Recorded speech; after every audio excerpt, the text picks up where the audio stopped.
Hey guys, it's Tim Picciott coming from Jekkyl Island Club in Jekkyl Island, Georgia, which of course is where the Federal Reserve was formed. You can see on this door, it has the name Aldrich. Aldrich being the name of I believe it was the father-in-law of Rockefeller. And so basically you got the 6 of the richest people in the world who decided that they would take a train car all underneath fake names down to Jekkyl Island to hatch the plan for the Federal Reserve.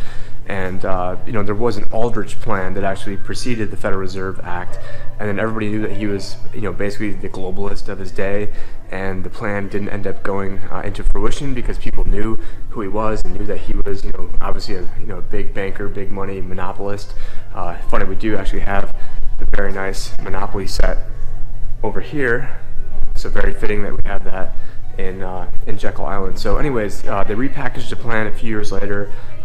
So I think the original plan was in 1911. That one failed. Eventually, December 23rd, 1913 is when they snuck through the Federal Reserve Act, and so Nelson Aldrich was the one who had the train car that they went down underneath fake names to Jekkyl Island, where they actually hatched the plan. And I just got here, so I'm not really sure what room is what, but you see over here we got some pictures of over here is J.P. Morgan and Rockefeller. So we've got J.P. Morgan Jr. and we have William Rockefeller that are in this picture.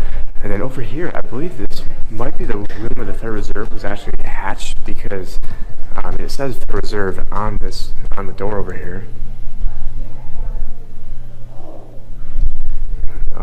It says Pulitzer, so I'm not really sure what Pulitzer's connection to all this stuff is. But this is, for all the bad stuff that's going on, it is really amazing, all the stuff. Hello, sir. Hi. I was the one who did a video with you last week with John Snyson. And I was doing a little video, but can you just say hi to the camera, sir? Yeah, who do I say hi to? I'm with Josh. You're just saying a role for the media, so I was just filming some videos for the conference, and I just ran into you. So all right. You just grabbed me already. I just caught G Edward Griffin off guard, and he just told me that actually is the room where the Federal Reserve, the plan for the Federal Reserve, was hatched directly in the room behind me. And for those of you who don't know, I mean, this is the reason why a lot of the pain and suffering in the world is going on is because of the Federal Reserve Act and everything that's come since then. And I've talked in great detail many times, exactly why that is a bad thing. But over here we see the plaque showing, the different owners of it. The Jekkyl Island Development Associates. Of course, it's in 1986 when I was born. But yeah, that was interesting running into G Edward Griffin. The first people I have run into over here. We also have the BTs event going on today, which I didn't know about. So hopefully we can try to grab some interviews with some BTs people. So right now it's last call at the bar. The other day this room was locked, and I was under the impression I couldn't get in here today. I was going to see if I can give her a tip, and it turns out the doors are wide open. This is where the plan to take over the world of the Federal Reserve was hatched, in these rooms over here, or this actual room. So who do we have over here? Just looking at this in real time right now. We have Benjamin Strong, we have Frank Vanderlip, Paul Warburg, Paul Warburg was actually who they modeled in the play Annie. He was Daddy Warbucks, and Daddy Warbucks, he had a quote that said, "We shall have a one world government, it's only a matter through consent or conquest." That's Paul Warburg. Henry Davison, Senator Nelson Aldrich, I believe he was the father-in-law of Rockefeller. Everybody knew he was married into Rockefeller. Everybody knew that he was a scumbag, and he proposed the original Federal Reserve plan that actually had a different name to it, and they knew that he was deep state, and so that plan got killed. They all came down here in his train car. I think, was it 1911 when they came, or 1910? And here we go, 6 men from the elite banking and financial world of 1910.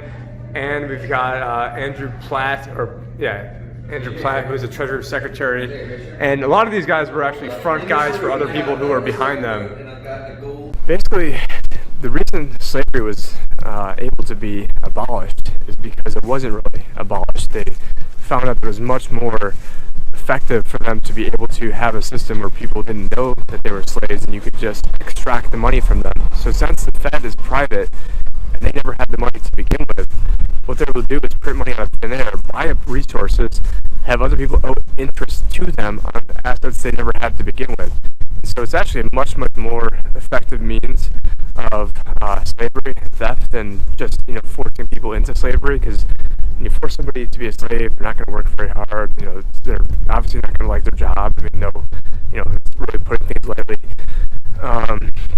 But if you can convince people that they're free and that they have their own free will and their own free volition, then they're willing to work much harder, for what remnants are left of capitalism that are going on.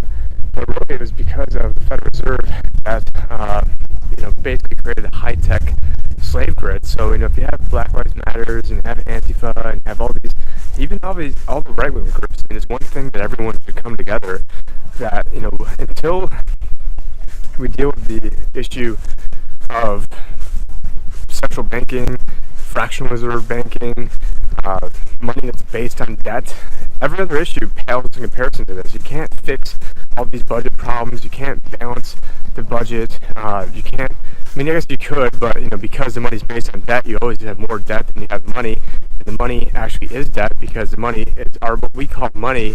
The dollar bills in our pocket are actually Federal Reserve notes that are backed by Treasury bill bonds and notes, which are also debt, meaning that our money is debt. And so you can't get rid of debt, because if you got rid of debt, you'd get rid of money. Now you could, but I'm just saying in the current construct you can't. So it's a very hard thing to wrap your head around. And I highly recommend you guys read Creature from Jekkyl Island, Jekkyll. This is where it went down, over here. Very beautiful place. So not, and so we are here with the Red Pill event. G Edward Griffin's event, just ran into him. Sort of caught him off guard, by surprise. But this is ground zero right here. Absolute ground zero. Currently plotting the overthrow of the current monetary system, where the Federal Reserve was actually hatched. So they left the door open, and now we're taking over the planet. So, and the Fed, ignore the Fed.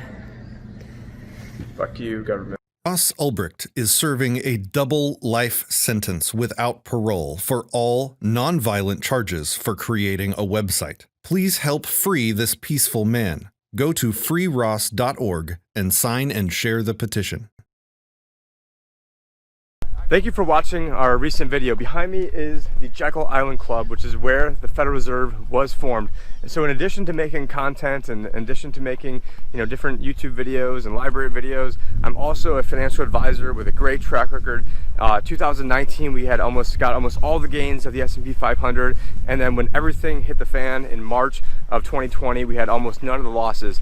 What I'd really recommend, if you have not seen it, is check out my speech where it was given February 11th down in Acapulco, Mexico, uploaded to YouTube February 19th.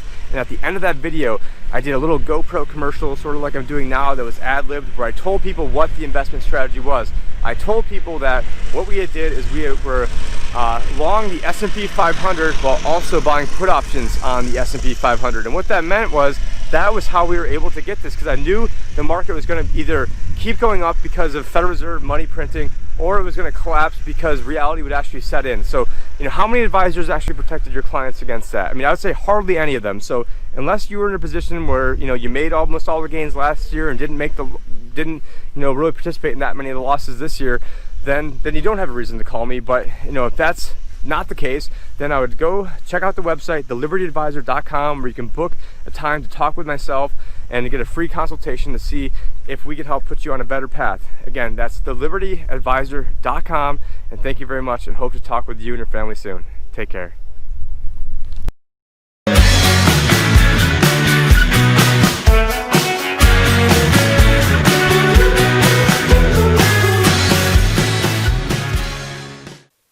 Merry Christmas and happy holidays, everyone. Today is December 23rd, which also is the anniversary of the Federal Reserve, which is neither federal nor reserving anything. That's a whole other subject. But during this holiday season, it's important to keep in mind that the only time Jesus used violence was against the money changers.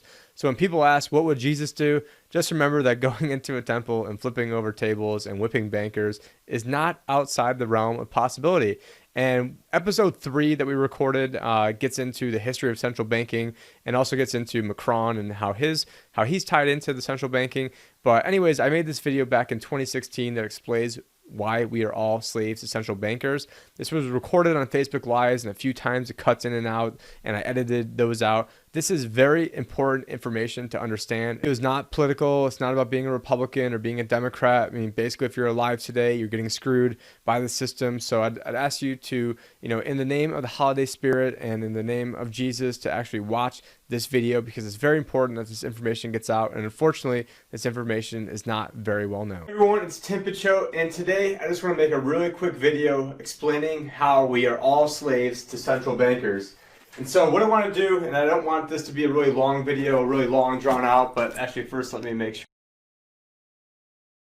But how the financial system works, and I'll bring this a little bit closer, is you've got the Treasury Department. Draw a little box there.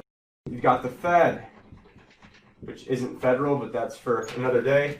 And then you've got the too big to fail mega banks up here. If I could draw a giant blood-sucking squid, maybe I would. But how things worked from 2008 into 2014, what was happening is that, this part has always happened. So the Treasury gives the authority to print money or to, print or, just enter ones and zeros on a computer. They give that authority to the Federal Reserve. Then the Federal Reserve from 2008 to 2014 was allowing the too big to fail mega banks to borrow that money between 0 and 0.25% interest. Then what was happening is that they were then lending the money back. They were then selling the bonds back to the Fed, to the tune of, the Fed ended up now has a balance sheet of $4.4 trillion. And so what they're talking about now is actually selling these bonds, getting them off their books and then into the public. So if the intent of doing this program was to stimulate the economy, then if we're doing the opposite of that, then wouldn't the end result be the opposite of that, where it ends up hurting the economy? So where I'm going with this is that the big mega banks, since they are then lending it back to the Fed at, let's say, 3% or 2%, there's an arbitrage in there where they're just making money on everything they're doing. So they're basically getting free money. So if I'm saying, hey, I'll sell this to you for $1, and then I'll buy it right back for $3, I mean, who the hell wouldn't want to get in on that deal? It's an amazing deal. And I don't know why this is going full screen again. But what I'm saying is that this entire system is fraudulent, because why can't the American people just borrow money from ourselves and not even have to pay interest on it? The whole thing is a scam. And the biggest part of the scam that most people don't realize is that since our money is actually created from debt, what that means is that in 1913, when the Fed was created, actually on the day before Christmas Eve, when there was only a couple people on the floor, but that's a whole other story. So the very first dollar that was created had 4% interest on it. So that meant after year 1, you owed $1.04.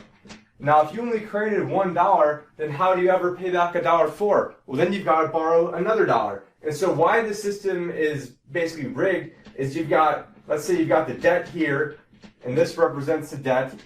And then let's say the money is over here, and the money, you're gonna have less money because there's interest on the debt and not on the money. If you actually go to, let's say, pay off your debt, what you're doing is you're actually decreasing the monetary supply. So if you could actually take all the money in existence, use it to pay off all the debt, and what would happen is there'd be probably first a deflationary spiral, then a hyperinflation, where the money would become the whole system would basically implode.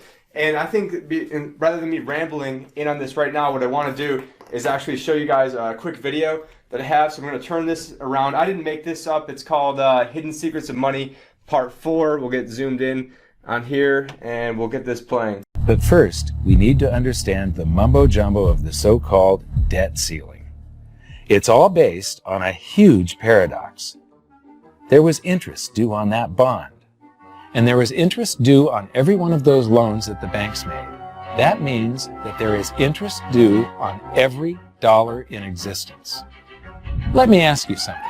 If you borrow the very first dollar into existence, and that's the only dollar that exists on the planet, but you promise to pay it back plus another dollar's worth of interest, Where do you get the second dollar to pay the interest?